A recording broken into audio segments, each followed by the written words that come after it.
আজকে আমরা পড়ব সমাজ শ্বসনের অন্তিম পর্যায়, প্রান্তীয় শ্বসন বা টার্মিনাল রেসপিরেশন। এই কথাটি আমরা পেয়েছি আমাদের আগের পর্যায়ের আলোচনাগুলো থেকে।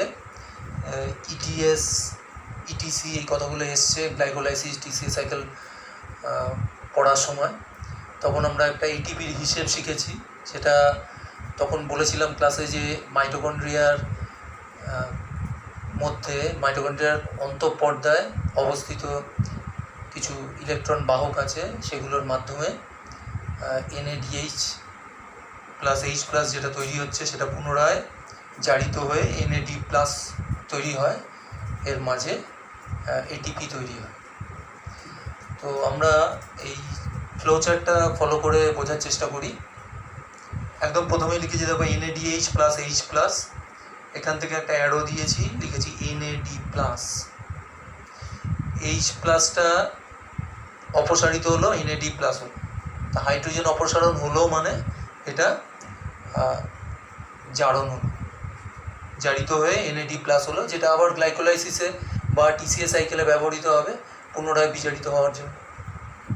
এবার ব্যাপারটা কিন্তু এক ধাপে হচ্ছে না, যে এই হাইড্রোজেনটা অপসারণ হয়ে গেল আর NAD প্লাস হয়ে গেল আর এটিপি তৈরি হয়ে গেল, তা কিন্তু নয়। এটা একটা ধারাবাহিক বিক্রিয়া। আমরা একদম শেষ পর্যায়ে দেখছি, দেখো এই যে হাইড্রোজেন মুক্ত করছে NADH, এটা বিভিন্ন হাইড্রোজেন বাহক এবং ইলেকট্রন বাহকের মাধ্যমে বাহিত হয়ে একদম শেষে যুক্ত হচ্ছে অক্সিজেনের সঙ্গে, অক্সিজেনের সঙ্গে যুক্ত হয়ে তৈরি করছে জল। এই ধারাবাহিক বিক্রিয়াটার মাধ্যমে কিন্তু জল গঠিত হলে তবেই আমরা বলবো যে NADH এর পুনরায় জারণ হলো। মানে এটা একটা ধাপে হচ্ছে না, ধারাবাহিক কতগুলো বিক্রিয়া পথে শেষে যখন অক্সিজেনের সঙ্গে এই হাইড্রোজেন যুক্ত হচ্ছে, জল উৎপন্ন হচ্ছে, তখন সম্পূর্ণ জারণ ঘটছে NADH এর, আমরা বলতে পারি। এবার দেখা যাক ধারাবাহিকভাবে যাই আমরা কীরকম হচ্ছে।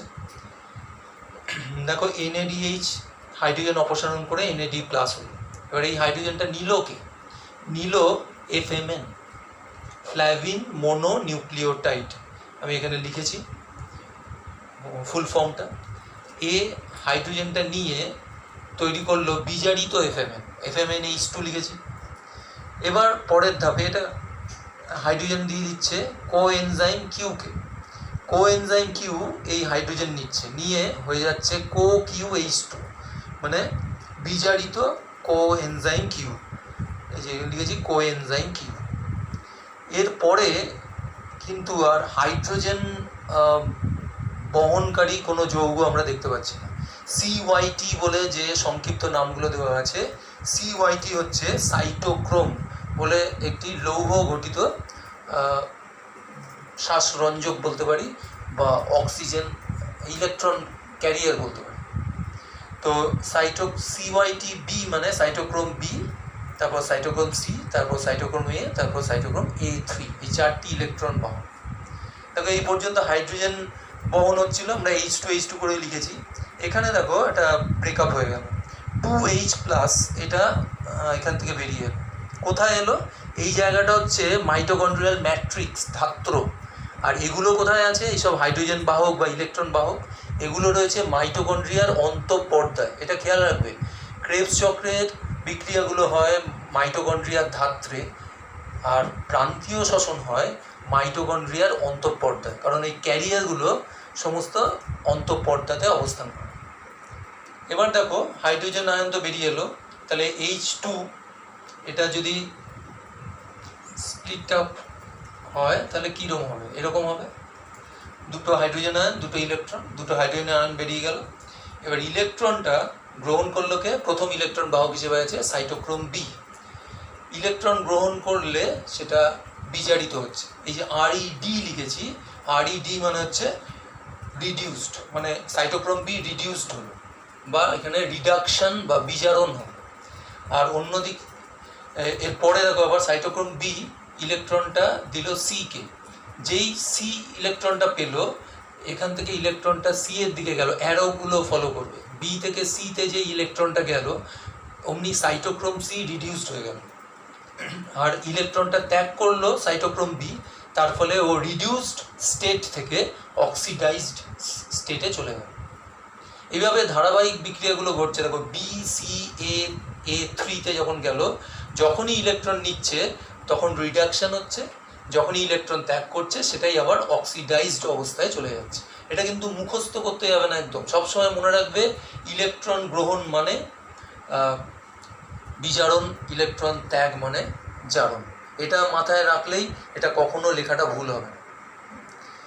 আর শেষ পর্যায়ে গিয়ে সাইটোক্রোম A3 এ কী করছে, ইলেকট্রনটা ছাড়ছে, আর এইখানে অক্সিজেন, এটা ব্যালেন্সের জন্য O2 লিখেছি, অক্সিজেন, ইলেকট্রন আর 2H+, এখানে আমি লিখেছি 2H+ plus 2 electron plus O2। এগুলো একত্রিত হলে কী হবে? এগুলো একত্রিত হলে ওয়াটার ফর্ম করবে, জল তৈরি হবে। তাহলে আমি প্রথমে কি বলেছিলাম, যে প্রক্রিয়ায় কোষের মাইটোকন্ড্রিয়ার বিজারিত বাহকের হাইড্রোজেন অণু, মানে এই H+, বিজারিত বাহকের হাইড্রোজেন অণু বিভিন্ন রকমের হাইড্রোজেন বাহক এবং ইলেকট্রন বাহকের মাধ্যমে দ্বারা বাহিত হয়ে শেষ পর্যন্ত অক্সিজেনের সঙ্গে যুক্ত হয়ে জল উৎপন্ন করছে, তবেই NADH এর জারণটা সম্পূর্ণ হচ্ছে। এইভাবে শেষ ধাপে জল উৎপন্ন হলো। এবং আরেকটা জিনিস তোমরা লক্ষ্য করো, আমরা পড়ছি সবাদ শ্বসন, মানে মুক্ত অক্সিজেনের উপস্থিতিতে শ্বসন বস্তু জারণ হচ্ছে, কিন্তু লক্ষ্য করো গ্লাইকোলাইসিস বা ক্রেবস চক্র কোথাও কিন্তু আমরা অক্সিজেনের সরাসরি সংযোগ দেখিনি। এই প্রথম আমরা অক্সিজেনকে সরাসরি দেখলাম। তাহলে অক্সিজেন ব্যবহার হচ্ছে সবাদ শ্বসনে, প্রান্তীয় শ্বসন বা টার্মিনাল রেসপিরেশন এই পর্যায়টি, ঠিক আছে। আর এর সঙ্গে ফসফোরিলেশনের ব্যাপারটা কী হলো, কয়েকটা ধাপে দেখো আমি লিখেছি ADP প্লাস PI ATP, কোথায় কোথায় লিখেছি, প্রথম ধাপটাতে। তারপর সাইটোক্রোম বি থেকে সাইটোক্রোম সি, তখন আবার লিখেছি ATP ফর্মেশন হয়েছে। A থেকে A3তে যখন গেছে তখন আবার লিখেছি ATP ফর্মেশন হয়েছে। তাহলে বাকিগুলোতে কেন হলো না? যখন এরকম হাইড্রোজেনের স্থানান্তর হচ্ছে বা ইলেকট্রনের স্থানান্তর হচ্ছে, তখন কিছু পরিমাণ শক্তির মুক্তি ঘটে। এই মুক্ত শক্তির পরিমাণ যদি 7.3 কিলো ক্যালোরির বেশি হয় তবে সেটা ATPর মধ্যে আবদ্ধ হয়। তাহলে আমরা বুঝতেই পারছি যে এই তিনটে ধাপে যখন হাইড্রোজেন বা ইলেকট্রনের স্থানান্তর হয়েছে তখন মুক্ত শক্তির পরিমাণ 7.3 কিলো ক্যালোরির বেশি হয়েছে। সেই কারণে এই তিনটে ধাপে ATP তৈরি হয়েছে।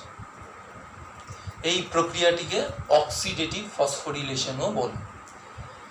এখানে ETS লিখেছি, ETS তো ইলেকট্রন ট্রান্সপোর্ট সিস্টেম, ETC হচ্ছে ইলেকট্রন ট্রান্সপোর্ট চেন। একই ব্যাপার, বিভিন্ন নামকরণ বিভিন্ন জায়গায় পেতে পারো, সবগুলোর সঙ্গে আমাদের পরিচিত হয়ে থাকতে হবে। এই ফ্লোচার্টটা তোমরা ফলো করবে, আর আমি তোমাদের এর একটা ডিটেলস বলে দেবো, সেটাই তোমরা পড়বে। বইয়ের ভাষাটা একটু কঠিন মনে হতে পারে, আমি যে লেখাটা তোমাদের বলে দেবো সেই লেখাটা আর এই ফ্লোচার্টটা ধরে বিষয়টা তৈরি করবে। বারবার করে পড়বে, বোঝার চেষ্টা করবে, আর কখনোই এই অ্যারোর ডিরেকশন মুখস্থ করতে যাবে না। কোথায় রিডাকশন হচ্ছে আর কোথায় অক্সিডেশন হচ্ছে এই জিনিসগুলো যদি বুঝতে পারো তাহলে ধারণা একদম স্পষ্ট হয়ে যাবে, পুরো ব্যাপারটা মনের মধ্যে গেঁথে যাবে। আজকের ক্লাস এখানেই শেষ করছি, পরের ক্লাসে আবার অন্য কোনো নতুন টপিক আলোচনা হবে।